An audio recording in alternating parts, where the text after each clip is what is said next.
نحمده ونصلي ونسلم على رسوله الكريم اما بعد فاعوذ باللہ من الشیطان الرجیم بسم اللہ الرحمن الرحیم یا ایھا الذین آمنوا استعینوا بالصبر والصلاة صدق اللہ العظیم وصدق رسولہ النبی الکریم الامین المکین الرؤوف الرحیم قال اللہ تبارک و تعالی فی شان حبیبہ مخبرا و آمرا ان اللہ و ملائکتہ یصلون علی النبی یا ایھا الذین آمنوا صلوا علیہ وسلموا تسلیما اللہم صل علی سیدنا و مولانا محمد وعلی آل سیدنا و مولانا محمد وبارک وسلم وصلی علیہ الصلاۃ والسلام علیک یا رسول اللہ وعلی آلک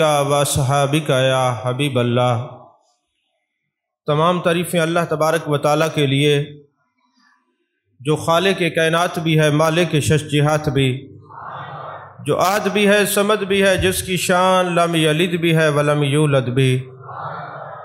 لا تعداد ہدیہ درود و سلام بارگاہ سید الانام شفیع رحمت والی امت شاہ خوباں جان جانا شہنشاہ حسینہ سید سربراں سیاہ لا مکاں تتمہ دوراں سرخیل زہرہ جمالا رازدان ما اوہا شاہد ما طغا صاحب علم نشرہ معصوم آمنہ احمد مجتبیٰ حضرت محمد مصطفیٰ صلی اللہ علیہ وآلہ وصحبہ وبارک وسلم کی دربار ناز میں اپنی عقیدتوں، ارادتوں، محبتوں کا خراج پیش کرنے کے بعد اللہ جل مجدہ الکریم کی توفیق اور عطا سے آج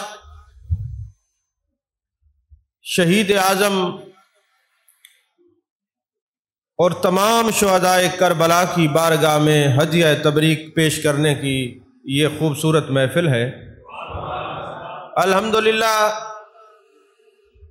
ثم الحمدللہ اللہ کی بارگاہ میں لا تعداد بار شکر گزار ہوں کہ اس جامعہ کے بچوں نے امام عالی مقام اور شہدائے کربلا کی بارگاہ میں اپنی حاضری لگوائی۔ میں دلی مسرت محسوس کر رہا ہوں اور اللہ کی بارگاہ میں سب کے لیے یہی دعا کروں گا، اللہم زد فزد۔ یہ جو محافل اور مجالس ہوتی ہیں، یہ جان کائنات، جان عالم مصطفیٰ، جان رحمت صلی اللہ علیہ وسلم کی بارگاہ میں حاضری لگوانے کا ایک بہانہ ہوتی ہیں۔ جو لوگ مراقبے میں بیٹھے ہیں تو سامنے بیٹھ کے مراقبہ جائز نہیں ہوتا، وہ میری طرف دیکھیں، اور اگر کوئی شرعی عذر نہ ہو، ٹانگیں ٹھیک ہوں، تو وہ آگے پاؤں کر کے نہ بیٹھیں، نہ دیوار کو ٹیک لگا کے بیٹھیں، بالکل اس طرح بیٹھیں جس طرح ادب سے کوئی گفتگو سننے والا مؤدب شخص بیٹھتا ہے۔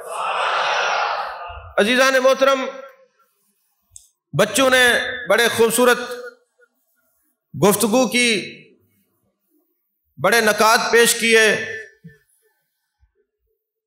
کچھ باتیں ایسی ہوتی ہیں جو خالصتاً علمی ہوتی ہیں۔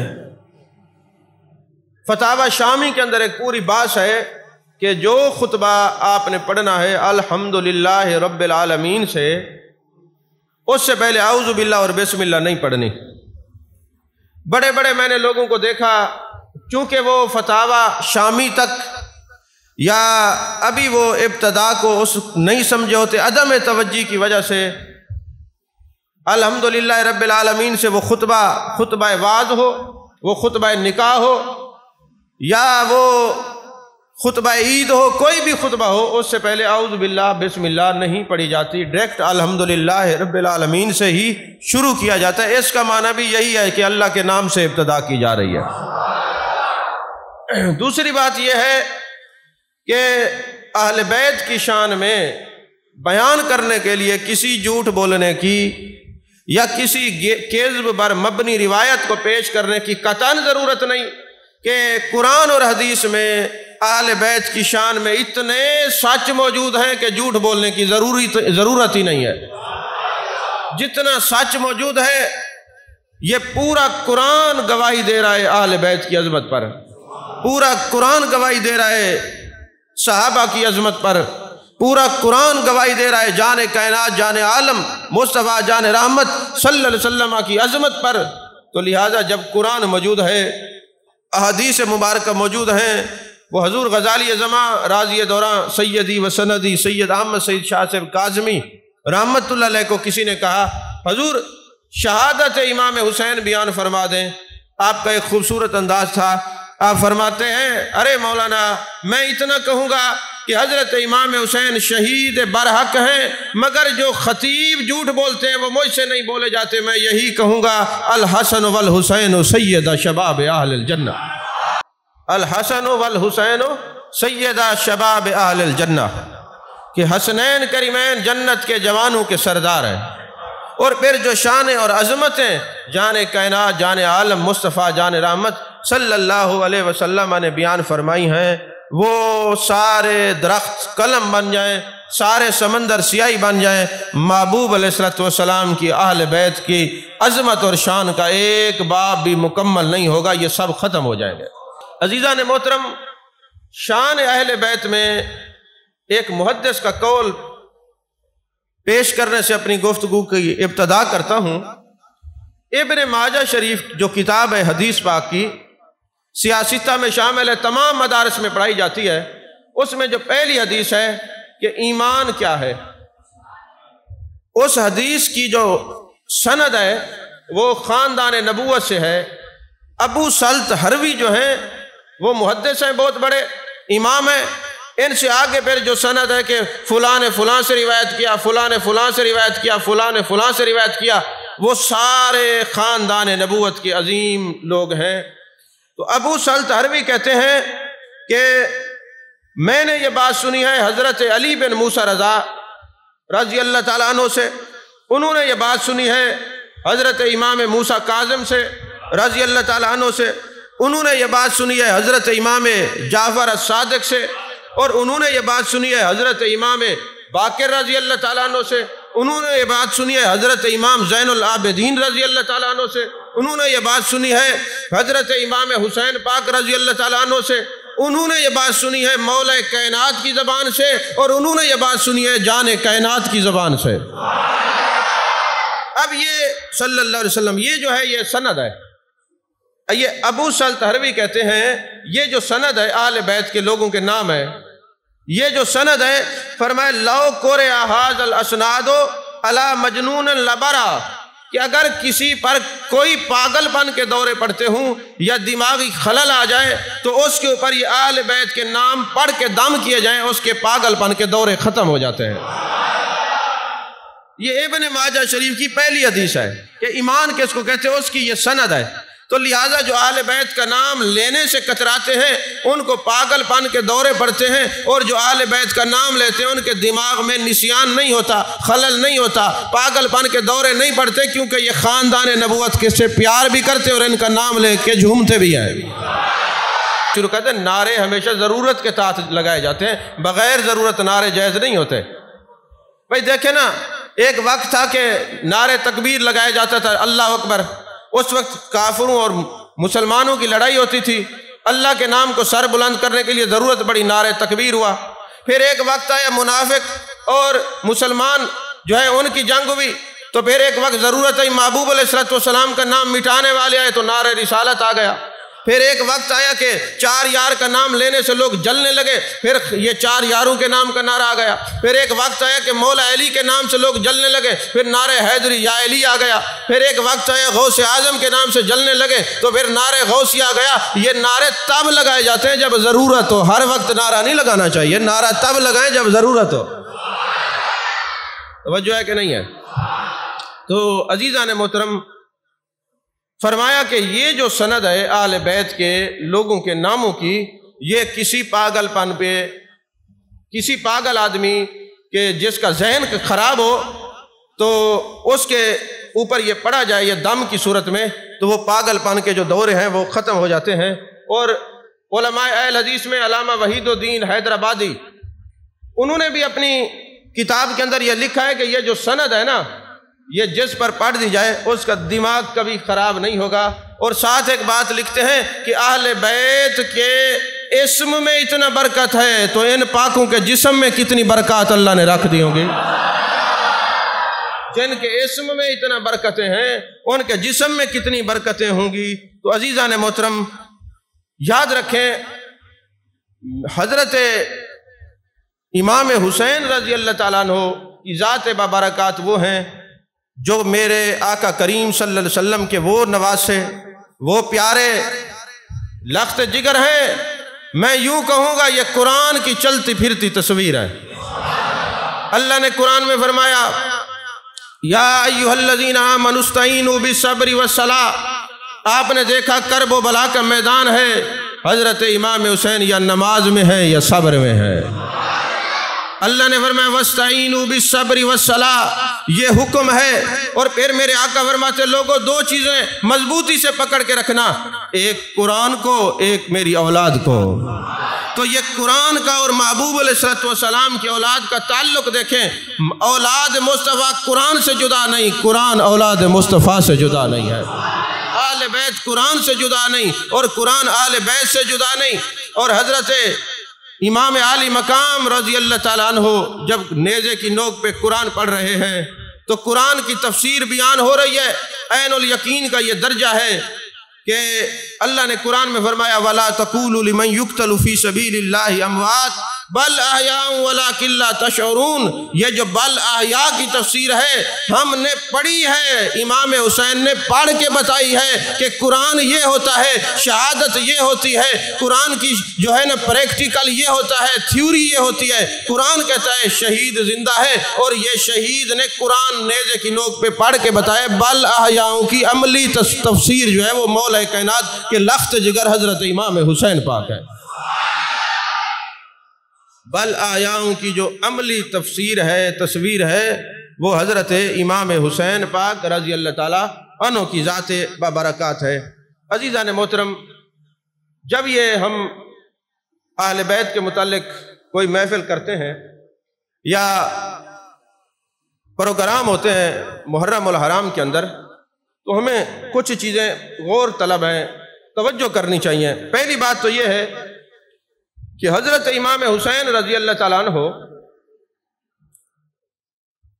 اگر پوری دنیا یزید کے ہاتھ پر بیعت کرتی، اگر حضرت امام حسین نے بیعت نہیں کی تو کیا ضرورت پڑی تھی یزید کو کہ یہ میرے ہاتھ پر بیعت کرے؟ حضرت امام حسین بیعت نہ بھی کرتے تو یزید کا نظام تو چل ہی رہا تھا، لیکن آپ نے یزید کے ہاتھ پر بیعت کیوں نہیں کی اور یزید نے آپ کو مجبور کیوں کیا ہے کہ آپ میرے ہاتھ پر بیعت کریں؟ ایک تو ذہن میں یہ سوال سوشل میڈیا پہ گردش کرتا ہے۔ اور یاد رکھیں دو فرقے معرض وجود میں تب آئے، ایک نے کہا کہ حضرت امام حسین رضی اللہ تعالیٰ عنہ جب کربلا کے میدان میں جا رہے تھے صحابہ ساتھ کیوں نہیں گئے؟ وہ رافضی بن گئے۔ اور ایک نے کہا کہ معاذ اللہ ثم معاذ اللہ، ان کو پتا تھا کہ امام حسین حق پر نہیں اس لیے ساتھ نہیں گئے، تو وہ جناب والا خارجی بن گئے۔ اب یہ دونوں، یہ رافضی اور خارجی تب آئے، ایک رافضی صحابہ کے دشمن ہو گئے کہ صحابہ ساتھ کیوں نہیں گئے، اور خارجی نے کہا چونکہ ان کو پتا تھا کہ معاذ اللہ یزید حق پر ہے اس لیے نہیں گئے۔ اور کئی لوگ کہتے یار اتنے سارے جو صحابہ تھے تو اس وقت حضرت امام حسین رضی اللہ تعالیٰ عنہ کے ساتھ صحابہ کیوں نہیں گئے؟ ان سارے سوالات کا جواب یہ ہے، پہلی بات تو یہ یاد رکھیں کہ حضرت امام حسین رضی اللہ تعالیٰ عنہ کو کوفیوں نے خط جو لکھے تھے وہ جنگ کے لیے نہیں تھے، جنگ کے لیے خط ہوتے تو صحابہ ساتھ جاتے۔ توجہ ہے کہ نہیں ہے؟ اب دیکھیں نا، لاکھوں لوگ الحمدللہ اس خانقاہ سے وابستہ ہیں۔ اگر میں کسی دوسرے شہر میں جاؤں، جس طرح آج کل بد مذہب بڑا ہر جگہ پہ ہمارے پیچھے پڑے ہوئے ہیں، تو کوئی آ کے ہمارے ساتھ لڑائی کر لے تو کیا خیال ہے؟ آپ کہیں گے کہ جب اتنا لاکھوں ان کے مریدین ہیں وہ ساتھ کیوں نہیں تھے؟ وہ مریدین تو تب ساتھ ہونا جب ان کو پتا ہو کہ یہ جائیں گے وہاں حملہ ہو جائے گا۔ وہاں جنگ ہو جائے گی، وہاں لڑائی ہو جائے گی۔ تو جب یہ بات ہی نہیں ہے، کوفیوں نے تو محبت سے خط لکھے تھے کہ آپ آئیں، تو جب یہ جا ہی اس لیے رہے تھے کہ وہاں پہ جو کوفیوں کے خطوط تھے اس پر صحابہ تو تب سارے ساتھ جاتے کہ جب یہ پتہ ہوتا کہ وہاں جائیں گے تو جنگ ہو جائے گی۔ اچھا، دوسری بات یہ ہے، یہ جو حرمت کے مہینے ہیں اس میں جنگ و جدال ویسے منع ہے، شوال ہے، ذوالقعدہ ہے، ذی الحجہ، یہ محرم ہے۔ تو اب کون یہ سوچ سکتا ہے کہ اس مہینے، یہ جو حرمت کے مہینے یہاں جنگ ہوگی؟ کیونکہ جنگ ہوئی تب ہے کہ جب یزید حدود اور قیود کو پامال کرتا تھا۔ اور تیسری بات یہ ہے کہ جو اہل بیت کے لوگ تھے وہ مختلف روایات ہیں، وہ گنتی کے چند تھے، باقی جتنے بھی لوگ شہید ہوئے وہ یا صحابہ تھے یا صحابہ کی اولاد تھی، وہ صحابہ تھے یا صحابہ کی اولاد تھی۔ تو یہ یاد رکھیں کہ حضرت امام عالی مقام حضرت امام حسین رضی اللہ تعالیٰ عنہ، یزید بار بار کہتے میرے ہاتھ پہ بیعت کریں، حضرت امام حسین بیعت نہیں کرتے۔ بیعت اس لیے نہیں کرتے کہ جو یزید تھا اس کے حدود و قیود قرآن کے مطابق نہیں تھی، وہ قرآن کی تمام حدود و قیود کو ختم کرنے والا تھا، قرآن کی تمام تعلیمات کے برعکس چلنے والا تھا۔ تو حضرت امام حسین نے قیامت تک یہ لوگوں کو بتا دیا، لوگوں تم حسینی ہو، حسینی وہ ہوتا ہے وہ جان تو دے دیتا ہے مگر کسی یزید کے ہاتھ پر بیعت نہیں کرتا، یزید کے ہاتھ پر بیعت نہیں کرتا۔ تو یزیدی سوچ کے آج تک لوگ چلے آ رہے ہیں۔ میں یہ سوچتا ہوں کہ آج ہمارے معاشرے میں ارد گرد میں کتنے بزرگان دین ہیں جو دنیا سے چلے گئے، ان کی شہرت علمی، ان کی ولایت کا ایک طوطی بولتا تھا، آج وہ دنیا سے چلے گئے، ان کی اولادیں پٹڑی سے اتر گئیں، وہ بے راروی کا شکار ہو گئیں، لیکن آج بھی لوگ ان کے سامنے ہاتھ باندھ کے کھڑے ہیں۔ ان کو میں یہ حضرت امام حسین رضی اللہ تعالیٰ عنہ کی زبانی پیغام دینا چاہتا ہوں، متوجہ کرنا چاہتا ہوں کہ اگر ایک صحابی رسول کا بیٹا یزید ہو سکتا ہے، نوح علیہ السلام کا بیٹا غیر صالح ہو سکتا ہے، تو جس کی تعلیمات اپنے آباء و اجداد بزرگوں سے ہٹ جائیں ان کے ہاتھ پر بیعت نہ کرنا حضرت امام حسین کی یہ سنت مبارکہ ہے، حضرت امام حسین پاک کی یہ سنت مبارکہ ہے۔ اور دوسری بات یہ ہے، حضرت امام حسین کے بارے میں آپ نے ابھی بچوں سے بھی سنا، میں بھی عرض کر رہا ہوں، آپ نے نیزے کی نوک پہ قرآن پڑھا ہے، آپ نے یہ سنا ہے، پڑھا بھی ہے نا؟ تو وہ تو قرآن کو نیزے کی نوک پہ نہ چھوڑیں۔ آپ کو کتنا عرصہ ہو گیا قرآن پڑھے ہوئے؟ کبھی آپ نے قرآن مجید برہان رشید کو کھول کے دیکھا ہے؟ قرآن مجید کی تلاوت کی ہے اور پھر کہیں ہم حسینی ہیں؟ حسینی وہ ہوتا ہے جب اس کی روح نکل رہی ہوتی ہے، جان دے رہا ہوتا ہے، تب بھی تعلق کے قرآن کو نہیں چھوڑتا۔ تو آج اس کانفرنس کے اندر میں توجہ دلانا چاہتا ہوں، آپ یہ توجہ رکھیں کہ جس طرح حضرت امام عالی مقام حضرت امام حسین رضی اللہ تعالیٰ عنہ نے آخری وقت تک تلاوت کلام مجید کو نہیں چھوڑا، ہم بھی جب تک جئیں گے قرآن مجید کی تلاوت کو نہیں چھوڑیں گے۔ بلکہ ہمارے اہل سنت کے ایک علامہ صاحب عراق تشریف لے گئے، جب وہ وہاں پر پہنچے نا حضرت امام عالی مقام کی مزار مقدسہ پر، تو ان کے دل میں ایک ذوق اور خیال پیدا ہوا کہ حضرت امام حسین پاک رضی اللہ تعالیٰ عنہ نے نیزے کی نوک پہ قرآن پڑھا ہے۔ وہ فرماتے ہیں رب کعبہ کی قسم، قسم اٹھا کے کہتے ہیں میں نے حضرت امام حسین پاک کی قبر انور پہ کان لگا کے لیٹ گیا تو اندر سے آواز آ رہی تھی یاسین والقرآن الحکیم انک لمن المرسلین۔ وہ حضرت امام حسین سر دار بھی قرآن پڑھ رہے ہیں اور سر مزار بھی قرآن پڑھ رہے ہیں۔ تو یہ اہل بیت کا جو تعلق ہے، اہل بیت کا تعلق قرآن سے ہے، وہ اتنا پختہ ہے کہ قرآن پڑھیں اور تفسیر دیکھنی ہو تو اہل بیت کے چہروں کو دیکھیں، قرآن کی تفسیر دیکھنی ہو تو اہل بیت کے عمل کو دیکھیں، قرآن کی تفسیر دیکھنی ہو تو اہل بیت کے کردار کو دیکھیں۔ یہ اہل بیت کا سارا کردار قرآن کی جیتی جاگتی تفسیر بھی ہے اور ترجمہ بھی ہے۔ ایک اور بات بھی میں آپ کی توجہ دلانا چاہتا ہوں اشارتاً، تاکہ آپ کو بات سمجھ آ جائے۔ اچھا مجھے آپ یہ بتائیں، یزید کی جو فوج تھی نا وہ ہزاروں کی تعداد میں تھی، مختلف لوگ ہیں، 4000 سے لے کر 40,000 تک جو ہے نا تعداد کتابوں میں لکھی ہوئی ہے، لیکن اتنا ضرور ہے کہ وہ جو یزیدی تھے وہ 1 2 نہیں تھے، سینکڑوں نہیں تھے، ہزاروں تھے، یہ آپ نے بھی پڑھا، ہم بھی پڑھتے ہیں۔ اچھا، ایک طرف یزیدی فوج اور ہزاروں کی تعداد میں لوگ ہیں، اور ایک طرف وہ 72 تن ہیں کربلا والے۔ جب نماز کا وقت ہوتا ہے تو کیا خیال ہے، حضرت امام حسین ہزاروں کے ساتھ جا کے نماز پڑھتے ہیں یا اکیلی پڑھتے ہیں؟ اکیلی پڑھتے ہیں۔ جس کو یزیدی مان لیا اس کے پیچھے نماز نہیں، جس کو یزیدی جان لیا اس کے پیچھے نماز نہیں، جس کا کردار یزیدی، جس کی گفتار یزیدی، جس کا عمل یزیدی، جس کی باتیں یزیدی، جس کا نقل و حرکت ہر عمل یزیدی ہے، حضرت امام حسین نے اس کے پیچھے نماز نہیں پڑھی۔ ایک طرف ہزاروں لوگ ہیں، ایک طرف چند لوگ ہیں، چند لوگ ان کے پیچھے نماز نہیں پڑھ رہے، اور کئی اجتماعات ایسے بھی ہوتے ہیں جہاں ہمیں جانا ہوتا ہے، ادھر سے ہزاروں لوگ ہیں، ادھر اکیلے ہیں، تو کئی جناب والا زیادہ اوور ایکٹیو لوگ کہتے ہیں آپ ان کے پیچھے نماز کیوں نہیں پڑھتے؟ میں نے کہا کس لیے پڑھوں؟ کہا ادھر گیدرنگ زیادہ ہے، تعداد زیادہ ہے، ادھر ہزاروں لوگ ہیں، ادھر آپ اکیلے کیوں پڑھیں گے؟ میں نے کہا مجھے نہ سمجھاؤ، یہ بات امام حسین کو سمجھانی تھی، کرب و بلا میں بھی بتا دیا، وقت کچھ بھی ہو جائے امام ہم نے نہ یزید کو مانا ہے نہ مانیں گے، ہم بیعت بھی ان کی کریں گے جو قرآن اور سنت کے پیکر ہوں گے، نماز بھی ان کے پیچھے پڑھیں گے جو حضرت امام حسین کے ماننے والے ہوں گے۔ اچھا، پھر ایک سوال سوشل میڈیا پہ گردش کر رہا ہے، وہ جی دیکھیں آپ کہتے ہیں مولا کائنات حضرت علی کرم اللہ وجہ الکریم بڑے مشکل کشا ہیں، بڑے حاجت روا ہیں، تو کربلا کے اندر اپنے بیٹے امام حسین کو تو نہیں بچایا۔ مجھے ایک بات بتائیں، کیا حدیث مبارکہ آپ نے ابھی نہیں سنی؟ میرے آقا نے کیا فرمایا؟ اے اللہ حسن اور حسین کو محبوب بنا لے، جو ان سے محبت رکھے ان کو بھی محبوب بنا لے۔ کیا آپ نے یہ نہیں پڑھا الحسن والحسین سیدہ شباب آل الجنہ؟ کیا آپ نے یہ نہیں پڑھا میرے آقا نے فرمایا سر سے لے کر سینے تک حسن میری ماند ہے اور سینے سے لے کر قدموں تک حسین میری ماند ہے، بلکہ میں یوں کہوں حسنین کریمین کی ذات وہ ہے جن کو دیکھیں تو حسن مصطفیٰ دوہرا نظر آتا ہے، دوہرا حسن مصطفیٰ نظر آتا ہے۔ اور میرے آقا فرماتے میں ان سے محبت کرتا ہوں، جو ان سے محبت کرے گا اللہ ان سے محبت کر۔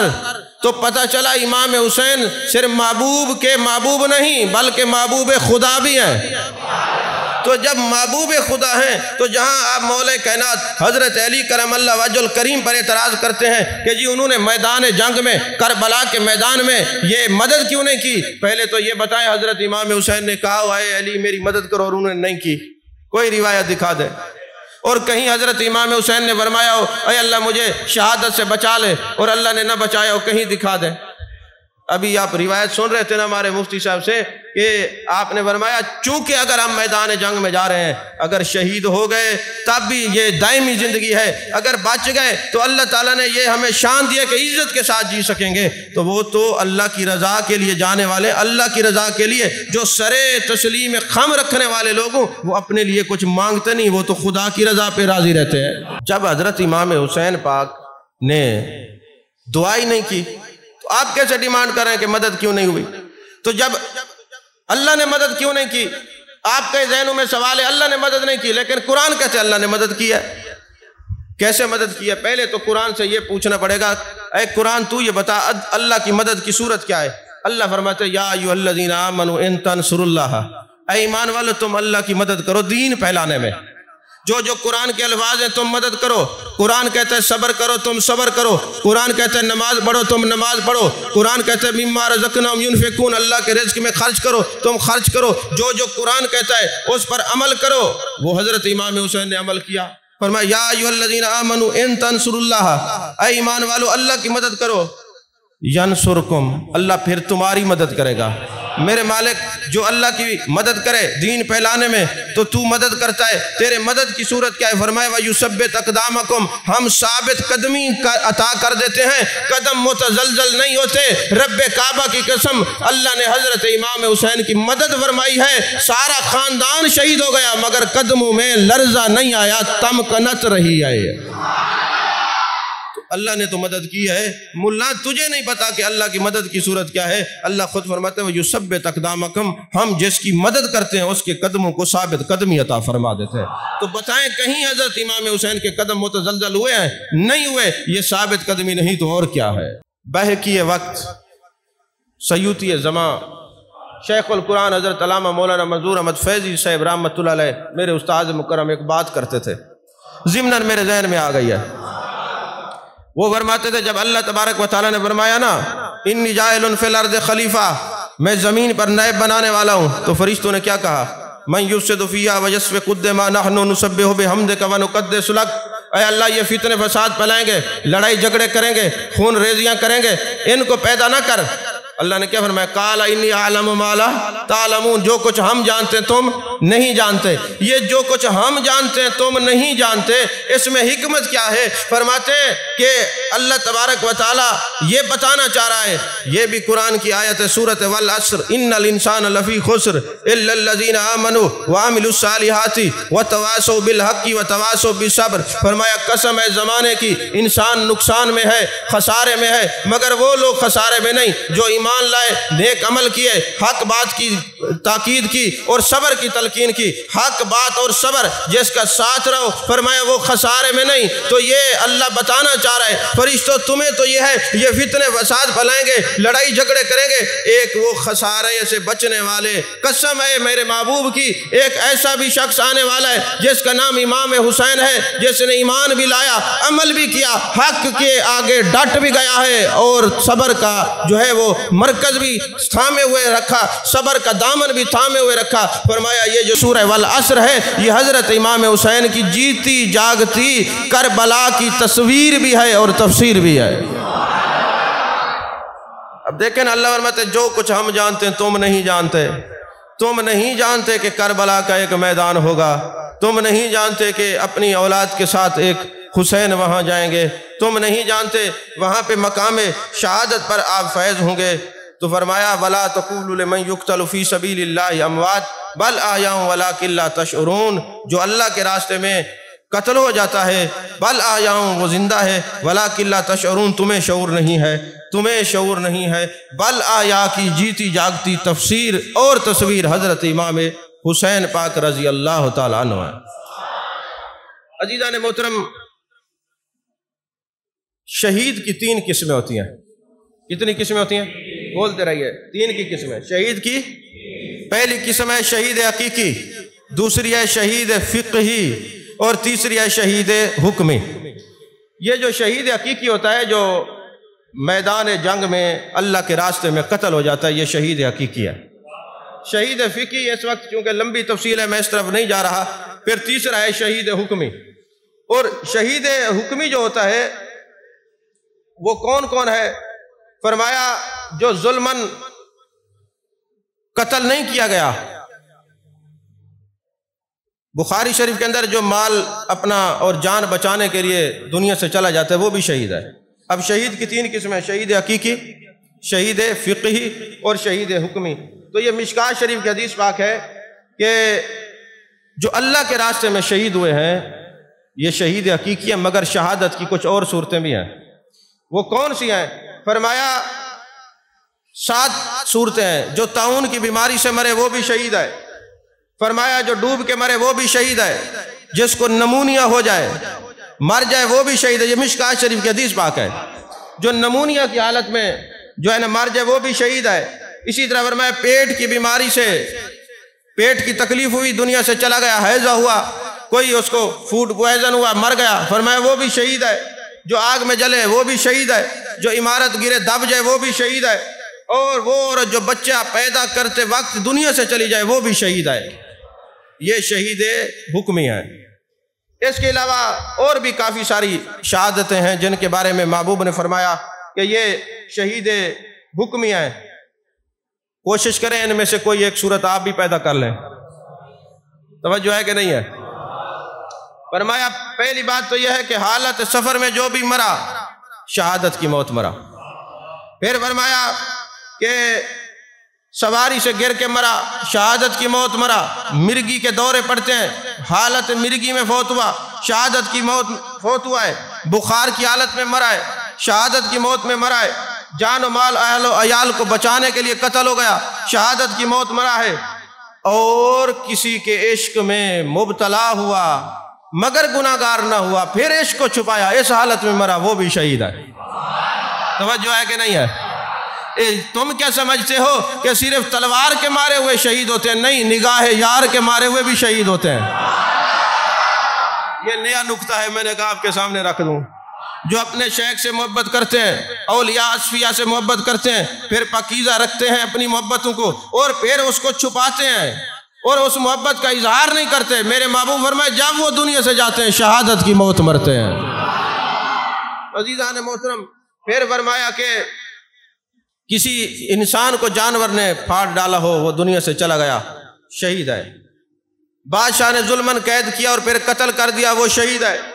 اسی طرح فرمایا کسی موذی جانور کے کاٹنے سے مرا، وہ شہید ہے۔ دینی طالب علم طلب کی نیت سے نکلا، ابھی پڑھ رہا ہے اور دوران طالب علمی دنیا سے چلا گیا، وہ شہید ہے۔ پھر میرے مصطفیٰ نے فرمایا قیامت والے دن اللہ اسے مجھ سے ایک درجہ نیچے جگہ عطا فرمائے گا۔ اور پھر میرے آقا فرماتے ہیں کہ اگر کوئی ثواب کی نیت سے اذان دیتے مسجد میں، ایسا بندہ مر جائے شہید ہے۔ میرے آقا فرماتے ہیں سمندر کے سفر میں اگر متلی شروع ہو جائے مر جائے شہید ہے۔ پھر فرمایا جو اپنے بال بچوں کے لیے کما رہا ہے، صحیح کر رہا ہے، اس دوران مر گیا، شہید ہے۔ اور پھر فرمایا جو ہر روز 25 مرتبہ یہ دعا پڑھے، اللہم بارک لی فی الموت وفیما بعد الموت، اے اللہ میری موت میں بھی برکت ہے، بعد میں بھی برکت نصیب فرما۔ جو یہ 25 مرتبہ روزانہ پڑھے گا، جس دن اس نے یہ دعا پڑھی اس دن مر گیا تو شہادت کی موت مرا ہے۔ پھر میرے آقا کریم صلی اللہ علیہ وسلم کے غلاموں، یہ بہار شریعت کے اندر بھی یہ صورتیں لکھی ہوئی ہیں اور در مختار کے اندر بھی یہ باتیں موجود ہیں۔ اور پھر فرمایا جو ہر مہینے میں ایام 20 کے 3 روزے رکھے مر جائے وہ بھی، بولیے۔ اس کے بعد جو فساد امت کے وقت سنت پر عمل کرے، وہ پھر صرف شہید نہیں بلکہ اللہ 100 شہیدوں کا ثواب عطا فرماتا ہے۔ یعنی ہر طرف بے راہ روی ہو اور لوگ دین سے دور ہو رہے ہیں، اس وقت وہ سنت پر عمل کرے تو وہ 100 شہیدوں کا ثواب ملتا ہے۔ اور پھر فرمایا جو حالت بیماری میں ہو نا اور 40 مرتبہ پڑھے لا الہ الا انت سبحانک انی کنت من الظالمین، بیماری کی حالت میں، اور پھر مر جائے شہید ہے۔ پھر سنیں کہ جو کسی مرض میں یہ پڑھتا ہے آیت کریمہ 40 مرتبہ چلا جاتا ہے، شہید ہے۔ اور پھر اسی طرح ہر روز سورہ یاسین پاک جو پڑھتا ہے مر جائے شہید ہے۔ اور جو باوضو سویا اور فوت ہو گیا اسی حالت میں وہ شہید ہے۔ اور پھر میرے آقا کریم صلی اللہ علیہ وسلم نے فرمایا جو 100 مرتبہ روز مجھ پر درود پڑھے اور فوت ہو جائے وہ شہید ہے۔ جو جمعے والے دن مرے وہ شہید ہے۔ جو میری اولاد کی محبت پر مرے وہ شہید ہے۔ جو شہادت کا جذبہ دل میں لے کے فوت ہو جائے وہ شہید ہے۔ اور جو مومن جہاں بھی مرے وہ شہید ہے۔ اب یہ وَلَا تَقُولُوا لِمَنْ يُقْتَلُ فِي سَبِيلِ اللَّهِ أَمْوَاتٌ بَلْ أَحْيَاءٌ وَلَٰكِن لَا تَشْعُرُونَ، یہ آپ نے سن لیا۔ اور پھر یہاں تک بات نہیں، اللہ فرماتے وَلَا تَحْسَبَنَّ الَّذِينَ قُتِلُوا، جو اللہ کے راستے میں قتل ہو جاتے ہیں، اپنے لیے نہیں، جو اس کے لیے مرے ہیں، تو اللہ تعالیٰ قُتِلُوا فِي سَبِيلِ اللَّهِ، اللہ کے راستے کے لیے وہ فوت ہوتے ہیں، بل احیا، وہ زندہ ہیں۔ اور صرف زندہ نہیں، فرمایا عند ربہم یرزقون، وہ اللہ کی طرف سے دیے ہوئے رزق کو بھی کھاتے ہیں، اللہ ان کو رزق بھی عطا فرماتا ہے۔ اور میرے آقا کریم صلی اللہ علیہ وسلم نے فرمایا اللہ تعالیٰ نا یہ جو شہید ہوتے ہیں ان کی روح کو سبز پرندوں کے جسم میں داخل کرتا ہے اور پھر ان کو اجازت دیتے جہاں مرضی ہے آ بھی سکتے ہیں، جا بھی سکتے ہیں۔ یہ شہید آتے جاتے رہتے ہیں۔ تفسیر مظہری کے اندر اسی آیت کی تفسیر کے اندر حضرت قاضی ثناء اللہ پانی پتی رحمۃ اللہ علیہ نے یہ لکھا ہے کہ شہید چاہیں جہاں دل کرے جا سکتے ہیں، آ سکتے ہیں، دوستوں کی مدد کر سکتے ہیں اور دوستوں کے دشمنوں کو قتل بھی کر سکتے ہیں۔ یہ طاقت اللہ نے ان کو عطا فرمائی ہے۔ اب دیکھیں نا میرے آقا علیہ السلام تشریف فرمائے، میرے آقا نے ایسے دیکھا فرمائے وعلیکم السلام، وعلیکم السلام، یا رسول اللہ نظر کوئی نہیں آ رہا، آپ سلام کا جواب عطا فرما رہے ہیں۔ میرے آقا نے فرمایا یہ حضرت جعفر طیار یہاں سے گزرے ہیں، حضرت عبداللہ بن رواح چونکہ یہ شہید ہو گئے اللہ نے ان کو پارا عطا فرمایا، یہ اڑتے ہوئے یہاں سے گزرے، انہوں نے مجھے سلام کیا، میں نے ان کے سلام کا جواب عطا فرمایا۔ اور میرے آقا علیہ السلام نے فرمایا شہید کے لیے اللہ تبارک و تعالیٰ نے 6 انعام رکھے ہیں۔ پہلا انعام یہ ہے کہ جیسے ہی ان کے خون کا پہلا قطرہ زمین پہ گرتا ہے اللہ تبارک و تعالیٰ اس کے سارے گناہوں کو معاف کر دیتا ہے۔ روح نکلنے سے پہلے جنت میں اس کا ٹھکانہ دکھا دیا جاتا ہے، وہ قبر کے عذاب سے محفوظ رہتا ہے، اسے جہنم کا کوئی خوف نہیں ہوتا۔ اور پھر قیامت والے دن اس کے سر پہ ایک تاج شہادت رکھا جائے گا جو یاقوت زبرجد کے موتیوں سے جڑا ہوا ہوگا۔ اور اس کے نکاح کے اندر بڑی بڑی آنکھوں والی حوریں آئیں گی، اور پھر فرمایا وہ اپنے خاندان کے 70 آدمیوں کی شفاعت کرے گا جن پر جہنم واجب ہو چکی ہوگی۔ اور پھر میرے آقا کریم صلی اللہ علیہ وسلم نے ارشاد فرمایا کہ یہ جو شہید ہوتا ہے نا، جب اس کو شہادت ملتی ہے تو اس کو تکلیف نہیں ہوتی۔ ہمیں لگتا ہے یہ تڑپ رہا ہے، اس کے جسم ٹکڑے ہو گئے، یہ میرے آقا فرماتے اس کو جیسے ایک چٹکی کاٹو نا یا ایک چونٹی کاٹے، اتنی تکلیف ہوتی ہے شہید کو، اس سے زیادہ جو ہے نا وہ تکلیف نہیں ہوتی۔ اگلے دن وہ ایک بندہ جو بیٹھا ہے نا یہاں ایک کمرے کے اندر بند ہو کے، اس نے کہا میری عقل نہیں مانتی کہ شہید کو تکلیف نہیں ہوتی، مجھے کوئی بندہ سمجھائے کہ شہید کو تکلیف کیوں نہیں ہوتی۔ میں نے کہا پہلے تو تجھے یہ سمجھنے کی ضرورت ہی نہیں ہے، تجھے مصطفیٰ کریم صلی اللہ علیہ وسلم سے محبت ہوتی تو تجھے پتا ہوتا میرے مصطفیٰ نے جو فرما دیا ہے شہید کو تکلیف نہیں ہوتی تو نہیں ہوتی۔ لیکن اگر تو یہ چاہتا ہے کہ جناب مجھے کوئی سمجھائے، کوئی دنیا کی مثال دے، تو اس کی واضح مثال ہے جب کسی کا آپریشن کرتے ہیں، انستھیزیا والے اس کو نشہ دیتے ہیں، جب نشہ دیتے ہیں تو اس کے بعد اس کی ٹانگ کاٹ دیتے ہیں، اور اس کے جناب والا پورے سرجری جسم کی ہو جاتی ہے، تو جس کو نشہ آیا ہوتا ہے اس کو پتہ لگتا ہے مجھے کاٹا گیا ہے۔ تو یارو جس کو دنیا کا نشہ چڑھ جائے، اس کے اعضاء کٹ جائے، پتہ نہیں چلتا، جس کو عشق مصطفیٰ کا نشہ چڑھ جائے، جس کو محبت رسول کا نشہ چڑھ جائے، جس کو میرے مصطفیٰ کریم صلی اللہ علیہ وسلم کی اولاد سے محبت کا نشہ چڑھ جائے، جس کو اولیاء، اصفیاء، ازکیاء، نوکبا، نوجبا سے محبت کا نشہ چڑھ جائے، جس کو تلاوت کلام مجید کا نشہ چڑھ جائے، وہ گردن کٹ بھی جاتی ہے تب بھی لفظوں سے وہ قرآن پاک پڑھتے ہوئے نظر آتے ہیں، نیزے کی نوک میں بھی قرآن پڑھتے ہیں۔ تو یہ نشہ دنیا کا چڑھے تو یہ عالم ہے، تو پھر جس کو عشق مصطفیٰ کا نشہ چڑھ جائے اس کا عالم کیا ہوگا۔ اچھا پھر دوسری مثال قرآن میں ہے کہ جب حضرت یوسف علیہ السلام کے اوپر زلیخا وارے نیارے ہوئی محبت کے جناب والا اثرات اس کے دل میں شروع ہوئے نا، تو عورتوں نے تانے دیے کہ زر خرید غلام سے محبت، تو اس نے کہا بات یہ ہے کہ یہ جو محبت ہوتی ہے یہ لفظوں سے سمجھائی نہیں جاتی، تو کیوں نہ ہو کہ ہم یوسف علیہ السلام کو ان عورتوں کے سامنے سے گزارے، پتہ چل جائے گا۔ تو پتہ چلا جب کوئی اندھا ہو نا تو پھر اس کو مقام میں مشاہدہ تک لے جایا جائے، اس کو پھر دکھایا جائے انداز حسینوں کو سکھائے نہیں جاتے، جو امی لقبوں وہ پڑھائے نہیں جاتے، ان کا دیدار نہیں ہر ایک کا حصہ، ابو جہل کو محبوب دکھلائے نہیں جاتے۔ محبوب کو دیکھنے کے لیے نگاہ صدیق چاہیے، نگاہ فاروق چاہیے، نگاہ عثمان چاہیے، نگاہ علی چاہیے رضوان اللہ علیہ مجمعین۔ تو اب حضرت یوسف علیہ السلام کو زلیخا کیا کہتی ہے کہ غریب نواز اتنا کرم کر دیں ایک دفعہ ان کے سامنے سے گزر جائیں۔ یہ مجھے تانے دیتی ہیں اور ہاتھوں میں فروٹ پکڑا دیے، پھل پکڑا دیے، چھریاں پکڑا دیں۔ اب جیسے ہی حضرت یوسف علیہ السلام کی نظر پڑی انہوں نے انگلیاں کاٹ دیں، تکلیف نہیں ہوا۔ ارے حسن یوسف پر تو ہے حسن مصطفیٰ کا، اور حسن مصطفیٰ پر تو ہے حسن خدا کا، هو الذی یصورکم۔ توجہ ہے کہ نہیں؟ تو جو حسن مصطفیٰ کو دیکھے گردنیں کٹیں، جو حضرت یوسف کو دیکھے انگلیاں کٹیں، تکلیف نہیں ہوتی، جو شہید خدا کا دیدار کرتا ہے اس کو کیسے تکلیف ہو سکتی ہے؟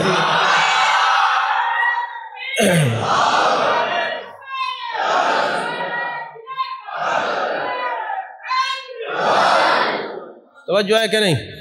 بلکہ یہ بخاری مسلم اور مشکات شریف کی حدیث پاک ہے، جب کوئی بندہ شہید ہو جائے گا نا وہ اللہ کی بارگاہ میں کھڑا کیا جائے گا، اللہ پوچھے گا تیری کوئی خواہش ہے تو بتا، وہ کہے گا مجھے دنیا میں بھیج دیا جائے، وہاں میں قتل کیا کر دیا جاؤں، پھر آ جاؤں، پھر میں شہید ہو جاؤں، پھر آ جاؤں، پھر مجھے بھیج دیں شہید ہو جاؤں۔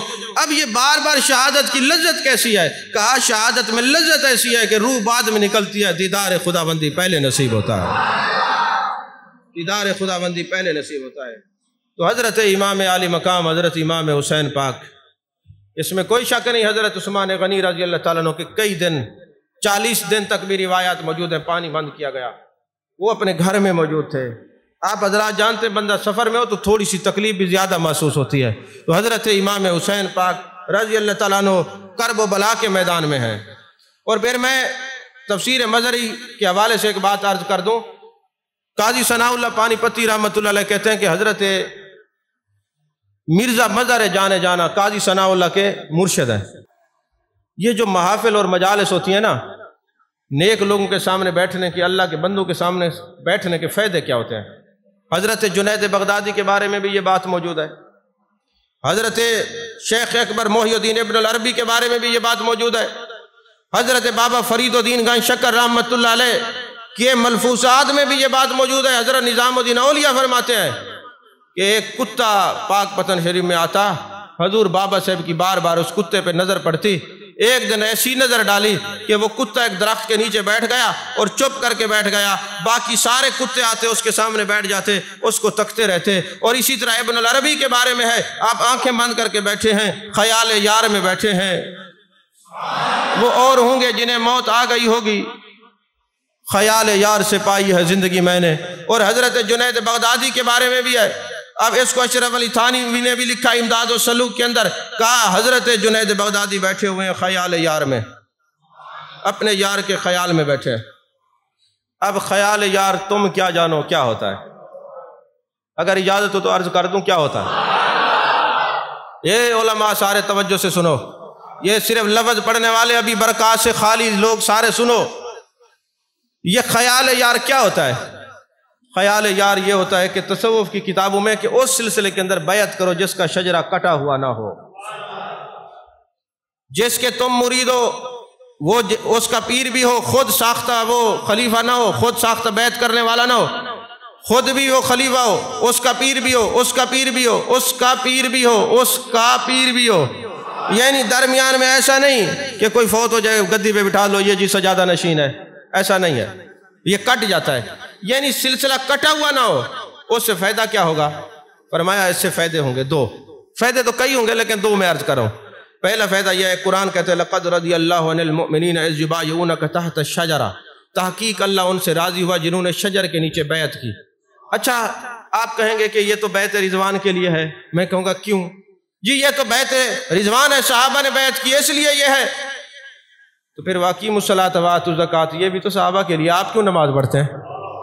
آپ کیوں زکوٰۃ دیتے ہیں؟ تو ماننا پڑے گا قرآن کی آیت کا جو نزول ہے وہ خاص ہوتا ہے، حکم عام ہوتا ہے۔ جس طرح صحابہ کے لیے قرآن کی آیات بینات زکوٰۃ اور نماز کی نازل ہوئی ہیں، اسی طرح بیعت کی بھی نازل ہوئی ہیں، وہ نزول خاص تھا، حکم عام تھا۔ آپ کہیں گے چلو جی کسی کے بیعت ہوتے ہیں، ٹھیک ہے، اللہ راضی ہوتا ہے، لَقَدْ رَضِيَ اللَّهُ عَنِ الْمُؤْمِنِينَ إِذْ يُبَايِعُونَكَ تَحْتَ الشَّجَرَةِ قرآن میں ہے، بیعت ہوتے ہیں، لیکن شجر کہاں سے لائیں؟ اب شجر تو نہیں نظر آتا۔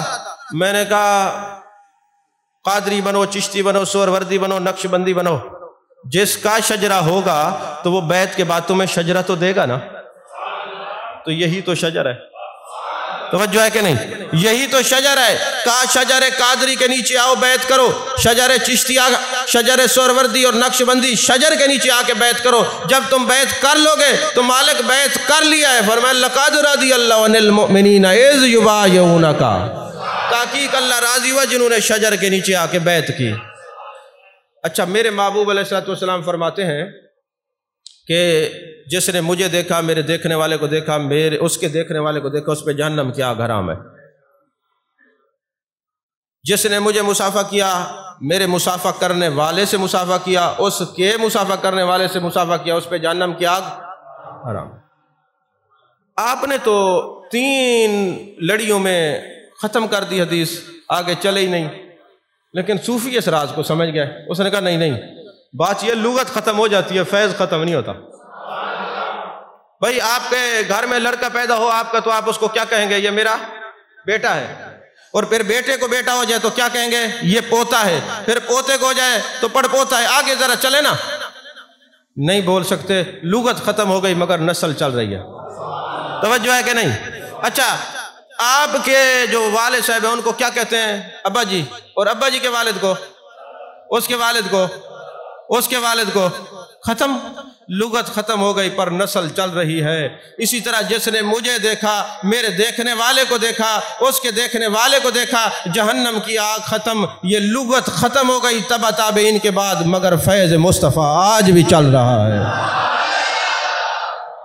فیض مصطفیٰ صلی اللہ علیہ وسلم آج بھی چل رہا ہے۔ لہذا اس شجرے کے اندر بیعت ہو جنہوں نے جو کٹا ہوا نہ ہو، تاکہ جس کی آپ بیعت ہو اس نے اپنے مرشد کو دیکھا ہو، اس نے اپنے مرشد کو دیکھا ہو، اس نے اپنے مرشد کو دیکھا ہو۔ جب یہ دیکھنے والوں کی جماعت میں تم چلے جاؤ گے، پھر ہاتھ پکڑنے والوں کی جماعت میں تم چلے جاؤ گے، اللہ بھی راضی ہو جائے گا، جہنم کی آگ سے بھی بچ جاؤ گے۔ اس لیے تو حضرت امام حسین بیعت نہیں لے رہے تھے کہ بھئی اس کا تو شجرہ بھی کٹا ہوا ہے، توجہ نہیں فرما رہے، فرمایا یہ تو دین سے ہٹا ہوا ہے، اور دین سے وہی ہٹتا ہے جس کا شجرہ کٹا ہوتا ہے، جس کا شجرہ صحیح ہوتا ہے، کیونکہ تعلق جو جڑا ہوا ہے، شجرہ کہتے ہیں چین، زنجیر کے ساتھ زنجیر جڑی ہوئی ہے۔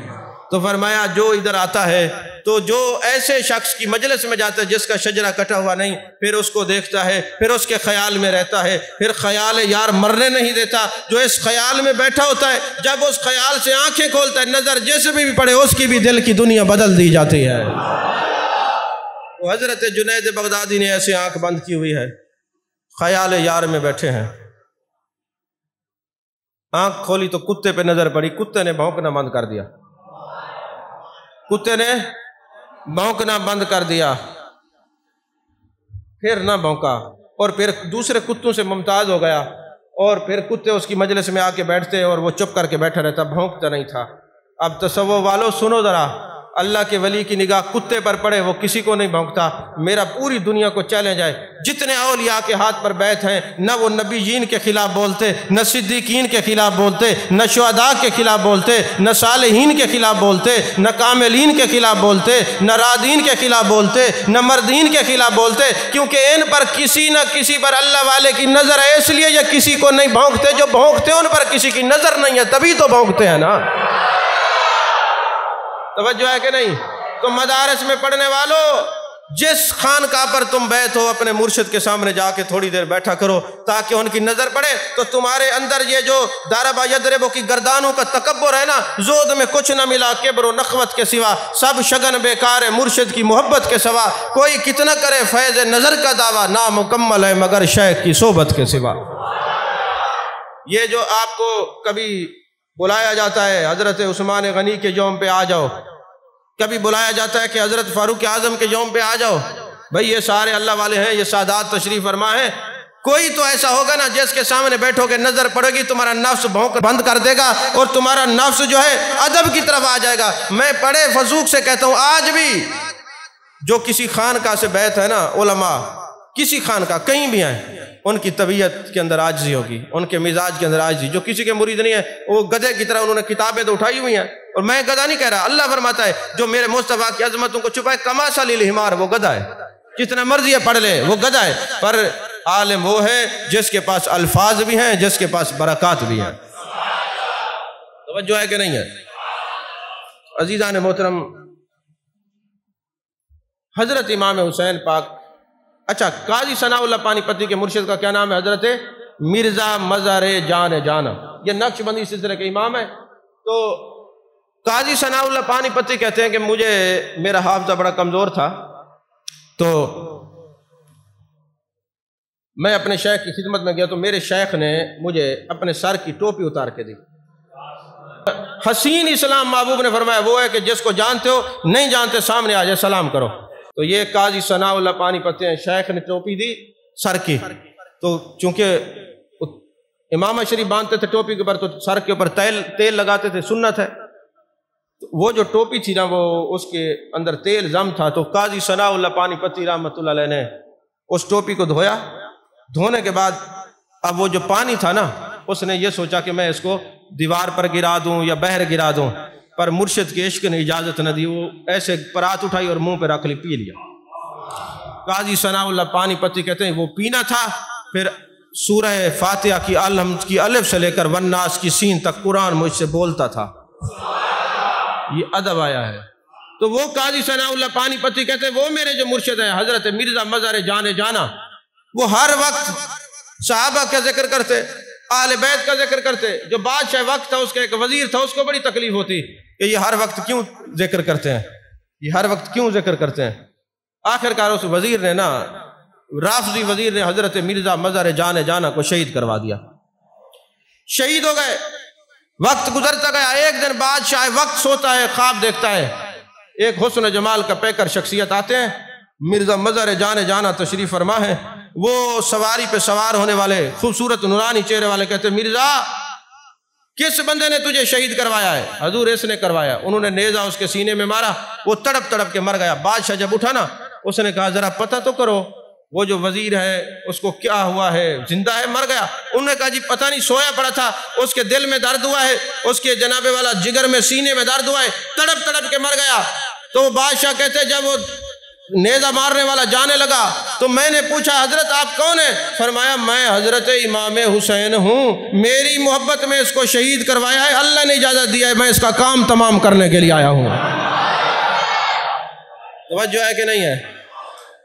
اور یہ تالیفات شرفیہ ہے، مکتبہ جو ہے وہ دیوبند ہے، انہوں نے یہ کتاب لکھی ہے، اس کے اندر یہ واقعہ مجھے ملا ہے، حضرت امام حسین پاک کی کرامت ہے۔ توجہ ہے کہ نہیں ہے؟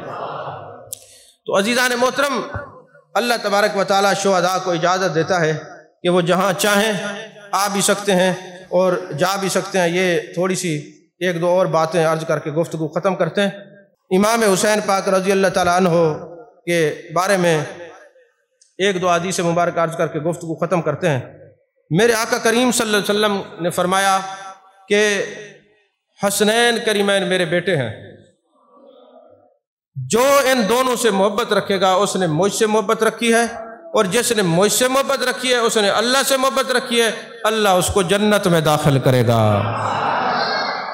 اب دیکھو، اللہ کو پانے کے لیے، اللہ کا محبوب بننے کا پہلا نسخہ قرآن میں ہے، قُلْ إِن كُنتُمْ تُحِبُّونَ اللَّهَ فَاتَّبِعُونِي يُحْبِبْكُمُ اللَّهُ۔ محبوب کے پیچھے پیچھے چلو، اللہ اپنا محبوب بنا لے گا۔ اتباع اور اطاعت میں فرق ہوتا ہے، یہ میں نے جمعے پہ بیان کیا ہے۔ اطاعت وہ ہوتی ہے جو حکم کرائی جاتی ہے، اتباع ہوتی ہے کہا نہیں جاتا بس یار کے پیچھے پیچھے چلنا ہے۔ اتباع اور اطاعت میں فرق ہوتا ہے۔ تو فرمایا اگر اللہ کا محبوب بننا ہے محبوب کے پیچھے چلو۔ محبوب فرماتے ہیں اگر پھر میری بھی بات سن لو، اگر قرآن کہتا ہے اللہ کا محبوب بننا ہے میرے پیچھے چلو، اور میں تمہیں کہتا ہوں کہ اگر اللہ کا محبوب بننا ہے میرے حسین کے پیچھے چلو، ان سے محبت کرو۔ تو اللہ کا محبوب بننے کے لیے قرآن کا نسخہ کیا ہے؟ محبوب کے پیچھے چلو، جہاں محبوب چلیں تم بھی پیچھے چلو۔ تو محبوب کیا فرماتے ہیں؟ میرے حسنین کریمین سے پیار کرو، ان سے جو پیار کرے گا وہ جنتی ہے۔ اسی طرح میرے آقا نے فرمایا حسین مجھ سے ہے اور میں حسین سے ہوں۔ پھر میرے آقا نے فرمایا الحسن والحسین سیدہ شباب اہل الجنہ۔ اور پھر ایک احسان حضرت امام حسین پاک نے کیا ہے کربلا کے میدان میں، وہ یہ ہے کہ جب کربلا کا میدان آیا نا تو لوگ حضرت امام حسین کی شہادت کے درپے ہو گئے۔ حضرت امام حسین نے وہاں خطبہ ارشاد فرمایا، یہ سنیو تم پر اللہ کے اس نیک اور اس محبوب بندے امام حسین کا احسان ہے، ورنہ قیامت تک ہر بندہ کہتا ہم سنی ہیں، اور آپ لوگ نے دلائل دیتے دیتے پریشان رہتے کہ یار اوریجنل بھی فریزر ہوتا ہے، پھر کاپی بھی بن جاتی ہے۔ آج کل کاپیاں بڑی بن گئی ہیں، سمجھ نہیں آتی اوریجنل اور کاپی میں فرق کیا ہے، تو اصل سنی کس کو کہتے ہیں اور کاپی کیسی ہوتی ہے؟ ہر بندہ کہتا ہے میں سنی ہوں۔ تو حضرت امام حسین نے تلواروں کے سائے میں کہا سنی ہو، نشانی تمہیں بتا دیتا ہوں، اب تم خود ہی دیکھ لینا سنی کس کو کہتے ہیں۔ اور وہ نشانی کیا بتائی؟ فرمایا کہ حضرت امام حسین خطبہ دیتے ہیں کربلا کے میدان میں، فرمایا لوگو تم مجھے نہیں جانتے میں کون ہوں، سنو میرے مصطفیٰ کریم صلی اللہ علیہ وسلم نے اہل سنت کی نشانی بتائی ہے۔ فرمایا انتما سیدہ شباب اہل الجنہ وقرۃ عین اہل السنہ۔ میرے آقا نے فرمایا تھا اے حسن اور حسین تم اہل سنت کی آنکھوں کی ٹھنڈک ہو اور جنت کے جوانوں کے سردار ہو۔ اب یہ ہم سنی امام حسن کو بھی اپنے دل کا چین مانتے ہیں اور امام حسین کو بھی دل کا چین مانتے ہیں۔ ایک طبقہ وہ ہے جو امام حسن سے بغض رکھتا ہے اور امام حسین سے پیار کرتا ہے۔ اس کی واضح مثال یہ ہے، آپ کو پتہ امام حسن کی شہادت کی کیا تاریخ ہے؟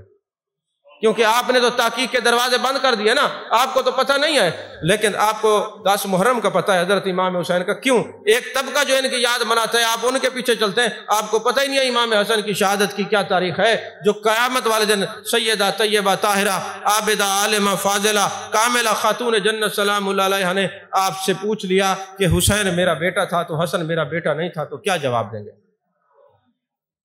کیونکہ یہ تو ان کا ستم ہے نا کہ انہوں نے ایک کا یوم منایا، آپ پیچھے چل گئے، آپ اپنی تاریخ کو بھول گئے۔ تو یہ 5 ربیع الاول 49 ہجری میں حضرت امام حسن مجتبیٰ کا جو ہے یوم شہادت ہے، اور انشاءاللہ 5 ربیع الاول کو اسی طرح حضرت امام حسن کا بھی یوم اسی طرح منایا جائے گا، کیونکہ ہم نے محبوب کی بارگاہ میں جانا ہے، ان کو منہ دکھانا ہے۔ میرے آقا پوچھ لیں اگر حسن میرا حسین بیٹا ہے تو حسن نہیں تھا، تو ہم کہیں گے یا رسول اللہ صلی اللہ علیہ وسلم ہم تیرے حسن کا بھی یوم مناتے تھے، تیرے حسین کا بھی یوم مناتے تھے۔ تو اب ایک طبقہ یہ بھی ہے جو کہتا ہے یزید معاذ اللہ حق پہ تھا اور معاذ اللہ حسین باغی تھے، کہتے وہ بھی ہیں کہ ہم سنی ہیں، لیکن حضرت امام حسین نے جاتے جاتے فیصلہ کر دیا ہر ایک کو سنی نہ ماننا، سنی اس کو ماننا جس کی ایک سانس آئے تو حسن نکلے، دوسری سانس آئے تو حسین نکلے۔ صرف اکیلا حسن کا نام لینے والا بھی سنی نہیں، اکیلا امام حسین کا نام لینے والا بھی سنی نہیں، کیونکہ مصطفیٰ نے فرمایا انتما سیدا شباب اہل الجنہ، تم جنت کے جوانوں کے سردار ہو، وقرۃ عینی اہل السنہ، تم دونوں سنی کی آنکھ کی ٹھنڈک ہو۔ محبوب نے فرما دیا سنی وہ ہے جس کی آنکھوں کی ٹھنڈک دونوں ہے، جس کی آنکھ کی ٹھنڈک ایک ہے وہ چاہے امام حسن ہو یا حسین، وہ سنی نہیں، سنی وہ ہے جس کی آنکھوں کی ٹھنڈک حسن بھی ہے حسین بھی ہے۔ اسی طرح خصائص الکبریٰ اور دلائل النبوت کے اندر امام بہقی نے ایک بات لکھی ہے۔ امام بہقی بہت بڑے سیرت نگار ہیں، عالم ہیں، محدث ہیں، وہ فرماتے ہیں ایک دن نا محبوب علیہ السلام تشریف فرماتے تو رات اندھیری تھی، بات کو سنیے گا اور اس بات کو دل میں لیجئے گا، دل روشن ہو جائے گا۔ رات اندھیری تھی، ہر طرف اندھیرا تھا۔ حضرت ابو ہریرہ رضی اللہ تعالیٰ عنہ عرض کرتے یا رسول اللہ صلی اللہ علیہ وسلم رات اندھیری ہے، اگر آپ اجازت دیں تو میں حسنین کریمین کو ان کی امی جان کے پاس چھوڑوں۔ میرے آقا نے فرمایا تجھے ابو ہریرہ چھوڑنے کی ضرورت نہیں، میرا حسن اور حسین نور ہیں، تیری نسل پاک میں ہے بچہ بچہ نور کا، تو ہے عین نور، تیرا سب گھرانہ نور کا۔ ارے نور جہاں ہوتا ہے اندھیرا نہیں ہوتا، جہاں اندھیرا ہوتا ہے نور نہیں ہوتا۔ یہ میرے لخت جگر ہیں، میری اولاد ہیں، یہ میرا آنکھوں کا نور بھی ہیں، دل کا سرور بھی ہیں، ویسے بھی نور علی نور ہیں، لہٰذا اندھیری رات کی فکر نہ کر، یہ جہاں بھی چلیں گے نور ہوگا۔ حضرت ابو ہریرہ کہتے ہیں دونوں شہزادے چلے، وہ رات جو اندھیری تھی نور بن گیا، جہاں جہاں وہ چلتے رہے چہرے کی ضیاء پاشیوں نے رات کو منور کر دیا۔ حضرت ابو ہریرہ کہتے ہیں میرے مصطفیٰ کریم صلی اللہ علیہ وسلم سے لے کر حضرت سیدہ طیبہ طاہرہ کے گھر تک جہاں حسنین دونوں بھائی چلتے گئے، رات کی اندھیری چھٹتی گئی بلکہ روشنی ہوتی گئی۔ ابو ہریرہ نے کہا میں نے یہ سمجھ لیا جہاں حسن اور حسین ہوں گے وہاں نور ہوگا، چاہے وہ رات کے اندھیرے میں ہوں یا سنی کے دل میں ہوں، جہاں یہ دونوں ہوں گے سینہ روشن ہوگا، رات بھی روشن ہوگا۔ عزیزان محترم، سیدہ طیبہ طاہرہ خاتون جنت سلام اللہ علیہ فرماتی ہیں بچپن کا زمانہ تھا، میرے آقا نے ایک دن کشتی کروا دی حسنین کریمین کی، اور میرے آقا فرماتے حسن ادھر سے آؤ، حسن ادھر سے آؤ، حسن ادھر سے آؤ۔ میں ماں تھی، میرے دل پہ عجیب کیفیت ہوئی، میں نے کہا بابا جان یہ کیا معاملہ ہے، حسن بڑا ہے، آپ چھوٹے کو کہیں گے حسین ادھر سے آؤ، حسین ادھر سے آؤ۔ اور ایک روایت میں حضرت عائشہ پاک کا بھی نام ہے، حضرت عائشہ پاک نے عرض کی یا رسول اللہ صلی اللہ علیہ وسلم یہ تو حسن بڑے ہیں، آپ حسن کو کہہ رہے ہیں حسن ادھر سے پکڑو۔ جیسے بچوں کو آپس میں کشتی کروائی جاتی ہے نا، تو جو بچہ جس کا منظور نظر ہو کہتے ہیں ہاں بھائی ادھر سے پکڑ، ادھر سے پکڑ، ایسے محبوب فرماتے ہیں حسن اس طرف سے آ، اس طرف سے آ، اس طرف سے آ۔ سیدہ فرماتی ہے میں نے عرض کی، اور ایک روایت میں حضرت عائشہ پاک کا نام بھی ہے، الاصابہ کے اندر حضرت عائشہ پاک کا نام ہے، سیر العالم کے اندر سیدہ فاطمہ پاک کا نام ہے۔ تم بھی تو مفتی ہونا اس لیے حوالہ دے دوں۔ تو اب وہ جناب والا میرے آقا نے فرمایا میں کیا کروں، میں حسن کو کہہ رہا ہوں کہ حسن ادھر سے پکڑو، حسین تو وہ ہے کہ جبریل امی کہہ رہے ہیں اے حسین یہاں سے پکڑو، یہاں سے پکڑو، یہاں سے پکڑو۔ اسی طرح حضرت سیدہ فرماتی ہے موجب الکبیر کے اندر یہ حدیث پاک ہے، مجمع الزوائد کے اندر ہے، سبل الہدی والرشاد کے اندر ہے، فرماتی ہے ایک دن میں دونوں شہزادوں کو لے کے چلی گئی محبوب کی بارگاہ میں، آقا ان کو کچھ عطا کریں، آقا ان کو کچھ عطا کریں۔ میرے آقا کریم صلی اللہ علیہ وسلم نے فرمایا میں حسن کو اپنا روب اور سرداری عطا کرتا ہوں، حسن کو اپنا روب اور سرداری عطا کرتا ہوں، اور حسین کو جرت اور سخاوت عطا کرتا ہوں۔ پھر سن لیجیے اگر آپ کو بات سمجھ نہیں آئی، میں حسن کو اپنا روب اور سرداری عطا کرتا ہوں۔ اب محبوب کا روب یہ ہے کہ 1 میل کی مسافت پر دشمن کو لگتا ہے کہ مصطفیٰ کی تلوار میرے سر پہ کھڑی ہے۔ کوئی نہیں سمجھ آیا آپ؟ چلو جن کو بخاری شریف کی یہ حدیث پاک آتی ہے وہ تو ایک دفعہ سبحان اللہ کہہ دے نا۔ میرے آقا نے فرمایا اللہ نے میرا روب دشمنوں پر 1 ماہ کی مسافت پہ رکھ دیا ہے، یعنی 1 ماہ کی مسافت ہو نا، چلتے چلتے تو دشمن جہاں بیٹھا ہوگا اس کو لگے گا ابھی محبوب کی تلوار میرے سر پہ کھڑی ہے، یہ سر روب طاری ہو جاتا ہے۔ تو فرمایا میں نے اپنے حسن کو روب اور سرداری دیا، اور حسین کو میں نے جرت اور سخاوت دیا، یہ محبوب نے دیا، تو یہ ماننا پڑے گا صداقت میرے مصطفیٰ کی ہے، مظہر ابو بکر صدیق ہے، عدالت میرے مصطفیٰ کی ہے، اس کا مظہر فاروق اعظم ہے، سخاوت میرے مصطفیٰ کی ہے، اس کا مظہر عثمان غنی ہے، اور شجاعت میرے مصطفیٰ کی ہے، اس کا مظہر مولا علی ہے، شہادت میرے مصطفیٰ کی ہے، اس کا مظہر حسنین کریمین ہے۔ ماننا پڑے گا، اس بات کو ماننا پڑے گا۔ عزیزان محترم، اب میرے آقا نے فرمایا حسن کو میں نے اپنا روب اور سرداری دی ہے، اور پھر خود فرمایا ان ابنی ھذا سید، یہ میرا بیٹا، گود میں حضرت امام حسن بیٹھے نا، فرمایا یہ میرا بیٹا سردار ہے، ادھر روب اور سرداری دی، پھر فرمایا یہ میرا بیٹا سردار ہے، وَلَعَلَ اللَّهَ أَن يُصْلِحَ بِهِ بَيْنَ فِئَتَيْنِ مِنَ الْمُسْلِمِينَ، یہ مسلمانوں کے دو گروہ کی صلح کروائے گا۔ یہ بخاری شریف میں حدیث پاک ہے، تم تو دوسرے گروہ کو مسلمان نہیں مانتے، مصطفیٰ نے فرمایا صلح کروائے گا۔ اب محبوب بشارت دے رہے ہیں کہ حضرت امیر معاویہ کی اور امام حسن مجتبیٰ کی صلح ہوگی، تو پتہ چلا یہ صلح آپ نہیں ہوئی بلکہ مصطفیٰ کی رضا سے ہوئی ہے۔ توجہ ہے کہ نہیں ہے؟ اب یہ صلح خود نہیں ہوئی، اور پھر حضرت امام حسن پاک جو ہیں وہ سردار ہیں، بھلا سرداروں کے فیصلے میراثیوں کو سمجھ کب آئیں گے؟ یہ تو جو سردار ہیں ان کو سردار کا فیصلہ سمجھ آتا ہے۔ توجہ ہے کہ نہیں ہے؟ تو پھر فرمایا دوسرا جو میرا بیٹا ہے حسین، اس کو کیا دیا ہے؟ جرت اور سخاوت دیا ہے۔ یہ جرت کا مظہر تھے کہ یزید کے سامنے ڈٹ گئے، یزیدی فوجوں کے سامنے ڈٹ گئے، سارا مال، اور سخاوت ایسی ہے کہ لوگ مال و متاع اور پیسے خرچ کرتے ہیں۔ حضرت امام حسین وہ جس نے پوری خاندان کو سخاوت کے طور پہ اللہ کے راستے میں قربان کر دیا ہے۔ تو یہ دونوں چیزیں عطائیں میرے مصطفیٰ کریم صلی اللہ علیہ وآلہ وسلم کی ہیں۔ اور میرے آقا کریم صلی اللہ علیہ وسلم کے غلاموں، جب یزید کی فوج سامنے آئی تو حضرت حر، پہلے تو وہ یزید کے سپہ سالار تھے فوج کے، لیکن جب انہوں نے حضرت امام حسین کے سامنے آئے نا تو کہا حسین آپ کم ہیں، یزیدیوں کی فوج زیادہ ہے۔ تو آپ نے فرمایا اگر میں سچ پہ ہوں تو سرخرو ہوں، تو مجھے پریشان ہونے کی ضرورت نہیں، تو مجھے ڈرانے کے لیے آیا ہے۔ اور وہاں پہ حضرت امام حسین پاک رضی اللہ تعالیٰ عنہ نے جو خطبہ ارشاد فرمایا نا، تو حضرت حر کا جو دل تھا نا وہ بدل گیا۔ آپ نے فرمایا سن لو، بے شک ان یزیدیوں نے شیطان کی بات ماننا شروع کر دیا ہے، اور اللہ تعالیٰ کی فرما برداری چھوڑ دیا ہے، اور انہوں نے فساد کو عام کر دیا ہے، انہوں نے اللہ تعالیٰ کی حد نافذ کرنا چھوڑ دیا ہے، انہوں نے مال غنیمت کو آپس میں کھانا شروع کر دیا ہے، اور انہوں نے اللہ تعالیٰ کے حرام کیوں کو حلال کرنا شروع کر دیا ہے، اور اللہ کے حلال کردہ کو حرام کر دیا ہے۔ یہ یزیدیوں کے اتنے سخت جرم ہیں، حسین کے ہوتے ہوئے کوئی شریعت کی حد نہیں توڑ سکتا۔ یہ حضرت امام، آج بھی اگر کئی یزیدی آپ کو ملے نا، حدود قائم کرنا چھوڑ دیں، یا شریعت کی پاسداری چھوڑ دیں، یا جو مال و متاع نذرانے ملیں اپنی ذات پہ شروع کر دیں، مخلوق کو چھوڑ دیں، تو آج بھی یہ سنت ہے امام حسین کے سامنے اکڑ جاؤ، کوئی بھی ہو اکڑ جاؤ۔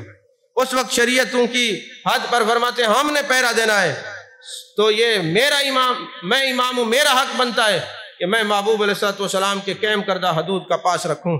تو حضرت حر نے جب یہ سنی تو فرمایا کیا حکم ہے؟ فرمایا حکم یہی ہے کہ اب اگر میں اسلام کا جھنڈا بلند کروں گا، دنیا سے چلا جاؤں گا تو شہادت کی موت ہے، اور اگر میں بچ گیا تو غازی رہوں گا۔ یہ دونوں صورتوں میں اللہ تبارک و تعالیٰ نے مجھے عزتوں سے نوازنا ہے۔ تو حضرت امام حر، حضرت حر نے رضی اللہ تعالیٰ نے جب یہ بات سنی تو آپ نے فوراً آپ کے ساتھ ہو گئے، اور الحمدللہ ہر سال ہمیں حضرت حر کی مزار پہ جانے کا موقع نصیب ہوتا ہے۔ یقین کریں ان کی قبر پہ سونا لگا ہوا ہے، میں ان کی قبر کو دیکھتا ہوں تو میں کہتا ہوں پتہ نہیں کون یاد کرتا حر تھا بھی نہیں تھا، اہل بیت کے دامن میں آ کے حر بھی زندہ ہو گیا ہے۔ یعنی جس نے زندگی کو سامنے رکھنا ہو وہ حضرات اہل بیت کے سامنے، اور کئی لوگ آئے جنہوں نے حضرت امام حسین کے لیے بڑے دکھ سہے۔ البدایہ والنہایہ کے اندر حضرت قیس بن مصہر کے بارے میں روایت ہے کہ وہ جا رہے تھے قادسیہ کے مقام پہ، کوفہ والوں نے گرفتار کر لیا اور چھت پہ کھڑا کیا اور کہا حضرت امام حسین کو اور مولا علی کو گالیاں دے۔ اس نے کہا یزید ایسا ہے، یزید ایسا ہے، حسین جو ہے جنت کے جوانوں کا سردار ہے۔ میرے مصطفیٰ نے فرمایا الحسن والحسین سید شباب اہل الجنہ، یہ ساری مخلوقات میں افضل ہیں۔ قل لا اسألکم علیہ اجرا الا المودۃ فی القربى، ان کے بارے میں ہے تو یزیدی فوج نے حضرت قیس کو وہاں اوپر سے پھینکا اور نیچے گرایا اور وہ جام شہادت نوش کر گئے، مگر زبان پر اہل بیت کا ہی نام لیا ہے، یزید کا نام نہیں لیا۔ پتہ چلا مصطفیٰ کے غلاموں کا آج بھی یہ اصول ہے، یہ پیغام ہے کہ اکیلا بھی ہو، ہر طرف یزیدی ہو، تب بھی وہ پیغام حق بلند کرے، قرآن کی حکم کو بلند کرے۔ یہ سنت ہے حضرت امام حسین پاک رضی اللہ تعالی عنہ کی۔ اتنا ذہن نشین رکھنا ہے، حضرت امام حسین شہید ہو گئے مگر کسی یزید کے ہاتھ میں ہاتھ نہیں دیا۔ حضرت امام حسین نے نیزے کی نوک پہ قرآن پڑھا ہے۔ ہم قرآن پڑھیں گے کہ نہیں پڑھیں گے؟ اچھا، حضرت امام حسین آخری وقت میں بھی نماز نہیں چھوڑی، تو ہم نماز پڑھیں گے کہ چھوڑیں گے؟ تو جو نماز پڑھے گا وہ حسینی، نماز کو چھوڑنے والا یزیدی، پڑھنے والا حسینی، قرآن کو چھوڑنے والا یزیدی، پڑھنے والا حسینی، کلمہ حق بیان کرنے والا حسینی، چھوڑنے والا یزیدی۔ تو صرف یہ نہیں ہے کہ آپ حالات بیان کریں حضرت امام حسین خوش ہو جائیں گے، نہیں نہیں، جو حضرت امام حسین جس راستے پہ چلیں اس راستے پہ بھی چلنا حسینیت ہے، اور جس راستے کو آپ نے چھوڑا ہے اس کو چھوڑنا حسینیت ہے۔ اللہ تعالی ہم سب کو حضرت امام حسین کے نقش قدم پہ چلائے اور اہل بیت کی محبت میں جینے مرنے کی توفیق عطا فرمائے، صحابہ کا پیار ہمارے دلوں میں ہمیشہ موجود رہے۔ آمین۔ وآخر دعوانا الحمدللہ رب العالمین۔